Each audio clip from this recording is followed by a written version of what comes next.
జై భీమ్ అండి. నా పేరు రాష్ట్రపాల్. నేను ఢిల్లీలో సుప్రీంకోర్టులో పనిచేస్తుంటాను. అన్న రాంప్రసాద్ అన్న తెలుసు చాలా. అండ్ శంకర్ అన్న రీసెంట్లీగా పరిచయం అయ్యారు, అక్క చూశాను. ఈరోజు ఈ జరిగిన ఏదైతే ఇన్సిడెంట్ ఉంది కదా, చాలా బాధాకరం. శ్రీరాములు శ్రీనివాస్ గారిది.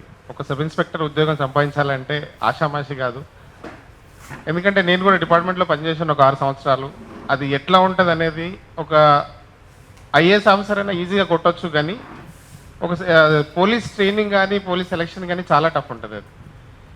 అయితే అంత కష్టపడి జాబ్ కొట్టించిన తర్వాత కూడా ఈ విధంగా హరాస్మెంట్స్ అనేవి ప్రతి స్థాయిలో ఉన్నాయండి. ఒక్క దగ్గర సబ్ ఇన్స్పెక్టరే కాదు, సిఏ కాదు, డిఎస్పీ కాదు, ఎస్పీ లెవెల్లో ఐఏఎస్ ఆఫీసర్, మీరు అకునూరి మురళి గారిని చూసి ఉంటారు. ఒక ఐఏఎస్ ఆఫీసర్ అయ్యండి, ఆయన తీసుకెళ్ళి ఒక ఆర్కియాలజీకి, ఒక పాత అంటే అక్కడ పాత చైర్లు ఉంటాయండి, అలాంటి వ్యవస్థలో డిస్క్రిమినేషన్ అనేది చేస్తారు. ఇంకా రెండో విషయం ఏంటంటే, నా ఫ్రెండ్ ఒక ఆయన సిఐ ఉన్నాడు గోల్కొండలో, మన దళితుడే. ఆయన చెప్పుకోవడానికి పోస్టింగ్ల గురించి తిరిగేవాడు. నన్ను చాలాసార్లు అడిగేవాడు, ఒకసారి మీరు చెప్పండి చెప్పండి చెప్పండి. అంటే ఆ విధంగా ఉందండి. అంటే బిచ్చమడుకోవడానికి మనని వాడుకుంటారు తప్ప మనకు ఎలాంటి రికగ్నైజేషన్, ఐడెంటిఫికేషన్ ఉండదు. రెండో విషయం ఏంటంటే, మనల్ని ఒక కరివేపులాగా వాడుకుంటారు. ఇప్పుడు రాంప్రసాద్ అన్న అవసరం ఉందంటే రాంప్రసాద్ అన్ని తీసుకపోయి ఉద్యమాలు చేయించాలి. రేపొద్దున ఐడెంటిఫై చేయడానికి కానీ, అంటే ఎలిజిబుల్ క్యాండిడేట్ని ఎక్కడ కూడా పోస్టులు ఇవ్వరు. నేను చూశాను చాలాసార్లు. అదేవిధంగా ఇప్పుడు ఎస్సీ కమిషన్ ఉంది. ఆ కమిషన్లో ఎవరికైతే నాలెడ్జ్ ఉంటుంది, క్యాపబుల్ పర్సన్స్ని వాళ్ళని పెట్టరు, చెంచాగాళ్ళని పెట్టుకుంటారు. చెంచాగాళ్ళంటే ఇన్ ద సెన్స్, వాడు నాకు పనికి రావాలి, నేను చెప్పినట్టు వాడు వినాలి. అదే యాంగిల్లో మన డిప్యూటీ సీఎం గారు బట్టి విక్రమార్క గారు ఉన్నారు. ఒక దళితుడు అయ్యండి ఇంతవరకు స్పందించట్లేదు. అదేవిధంగా మన వెంకటస్వామి పిల్లలు ఉన్నారు, గ్రాండ్ సన్, మన మల్లురవి గారు ఉన్నారు. మన ఎవరైతే కమ్యూనిటీ నుంచి రిప్రజెంట్ చేస్తారో వాళ్ళకు ఆ సత్తా, గట్స్ లేకపోతే they have to resign immediately. మీకు చేత కాకపోతే మీరు రిప్రజెంట్ చేస్తున్నది దళిత కమ్యూనిటీ నుంచి, మీరు అక్కడికి వెళ్తుంటే ఎందుకు? దళితుల బాధలు చెప్పడానికి అసెంబ్లీ కానీ పార్లమెంట్ కానీ ఇప్పటి వరకు బాబాసాహెబ్ అంబేద్కర్ని రిప్రజెంట్ చేసిన వాడు లేకుండే. ఈరోజు పార్లమెంట్లు చంద్రశేఖర్ గారు, ఆజాద్ గారు వచ్చిన తర్వాత 15 నుంచి 20 మంది అండి జై భీమ్ అన్న నినాదాలు తీసుకొని కాన్స్టిట్యూషన్ తీసుకొని వెళ్ళి పార్లమెంట్లో వాయిస్ ఇచ్చారు. ఎందుకు? మీరు కష్టాలు వస్తే మీకేమో కాన్స్టిట్యూషన్ కావాలి, అంబేద్కర్ కావాలి, అంతేగాని మీకు పనికి మాత్రం బాబాసాహెబ్ అంబేద్కర్ని వాడుకుంటారు. అయితే నా ఉద్దేశం ఏంటంటే, ఇక్కడ ఇప్పుడు ప్రజెంట్ జరిగిన శ్రీరాములు శ్రీనివాస్ విషయంలో మనం చేయాల్సింది ఏంటంటే, ఆ చేతగాని ఒక ఐపీఎస్ ఆఫీసర్, వాడు ఎవడైతే ఉన్నాడో ఐపీఎస్ ఆఫీసర్, ఒక ఎస్పీ అంటాడు, వాడికి కంప్లైంట్ ఇచ్చిన తర్వాత కూడా is not in a position to handle the matter. మన దగ్గర ఒక మెకానిజం ఉంది.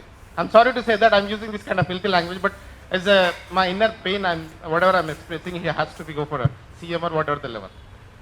ఎందుకంటే ఎప్పుడైతే ఒక ఎస్ఐ సిఐకి, డిఎస్పీకి, ఎస్పీకి కంప్లైంట్ ఇస్తారో దానిపైన ఒక యాక్షన్ జరుగుతుంది, కింది వరకు వెళ్తుంది. మేము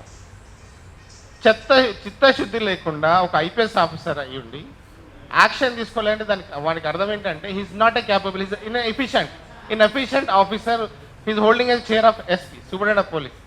ఇమ్మీడియట్లీగా ఆ ఎస్పీ పైన మర్డర్ కేసు 302 ఏదైతే ఉంది కదా, 103 మర్డర్ ఛార్జెస్ పెట్టి ఇమ్మీడియట్గా అరెస్ట్ చేయాలి. ఇంకొకటి, ఎవరు వీళ్ళని ట్రాన్స్ఫర్ చేయడము, అటాచ్ చేయడం అంటే తీసుకెళ్తే ఉంటారు కదా, మన అల్లుడినో బొమ్మడినో తీసుకెళ్ళి మందాపినట్టు ఉంటుంది పరిస్థితి. అలాంటిది వీళ్ళని తీసుకెళ్ళి హెడ్ క్వార్టర్ అటాచ్ చేయడము, ట్రాన్స్ఫర్ చేయడము, అది కాదు.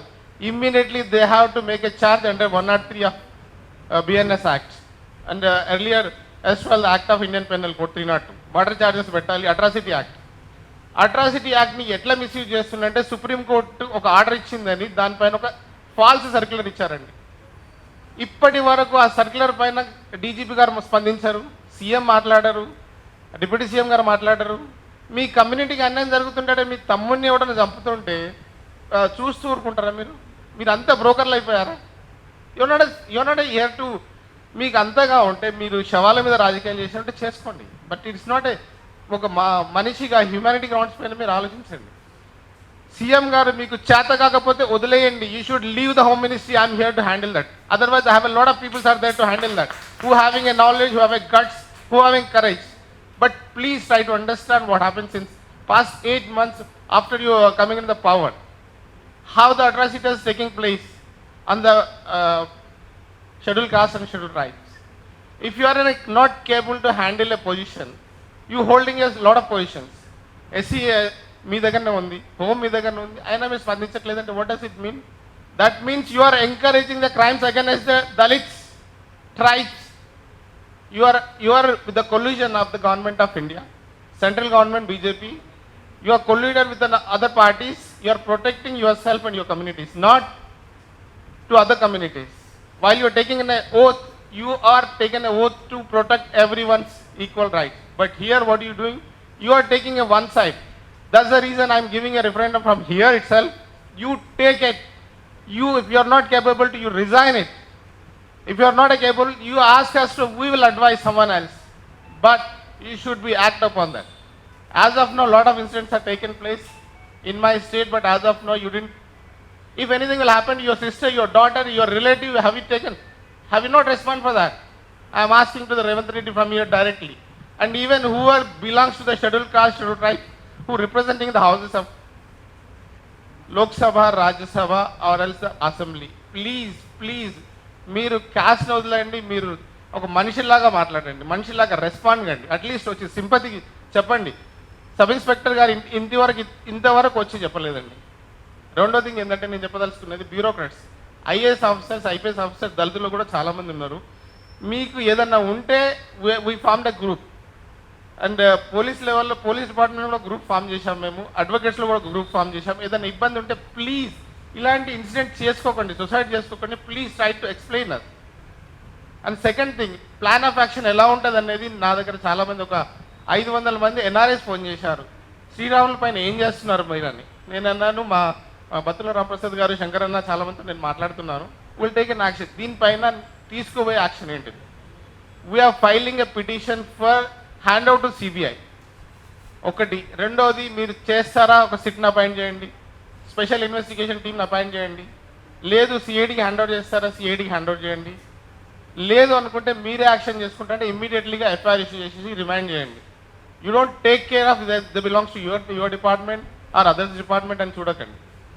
You are here to protect the law and the rights of the citizen.